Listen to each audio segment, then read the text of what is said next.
পাবদা মাছের ঝাল বানানোর জন্য পাবদা মাছ নেব। মাছগুলো ভালো করে কেটে নেব। আমার মা যেভাবে কাটছে সেভাবে কেটে নেবেন।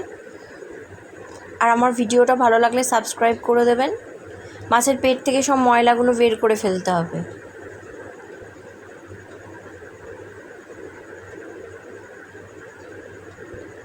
সব ময়লাগুলো বের করে নিয়ে মাছে পরিমাণ মতো নুন হলুদ মাখাবো।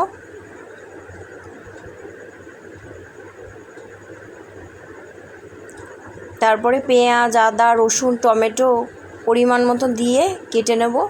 আমার মাছ অল্প, তাই আমি অল্প পেঁয়াজ আদা রসুন দিয়েছি। আপনাদের মাছ অনুযায়ী কেটে নেবেন। আর যার বাড়িতে যেরকম পেঁয়াজ আদা রসুন খায় সেই অনুযায়ী দেবেন। কেটে আমি মিক্সিতে দিয়ে দিয়েছি। দিয়ে মিক্সিতে একটা স্মুথ পেস্ট করে নিয়েছি। তারপরে কড়াইয়ে তেলটা গরম হয়ে এলে এক এক করে মাছ ছেড়ে দেবো। পাবদা মাছ ভীষণ ফোটে, তাই ঢেকে ভাজলেই ভালো হয়।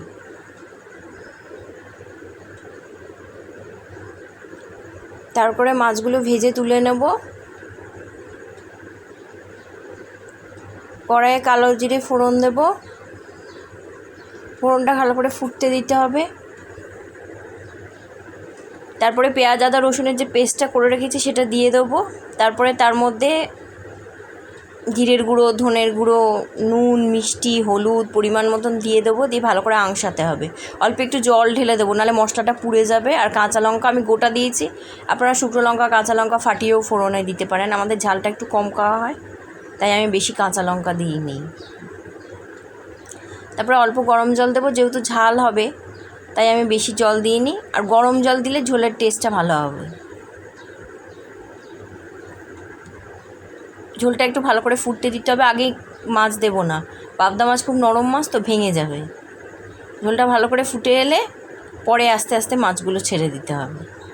দিয়ে বেশিক্ষণ ফোটানো যাবে না।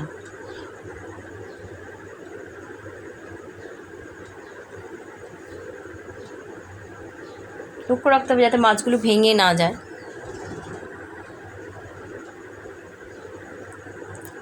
তারপরে কাঁচা সর্ষের তেল দেবো। আর আমি জিরে ভেজে রেখেছিলাম, ভাজা জিরের গুঁড়ো দেবো। গরম গরম পাবদা মাছের ঝাল রেডি। ভাতের সঙ্গে পরিবেশন করব।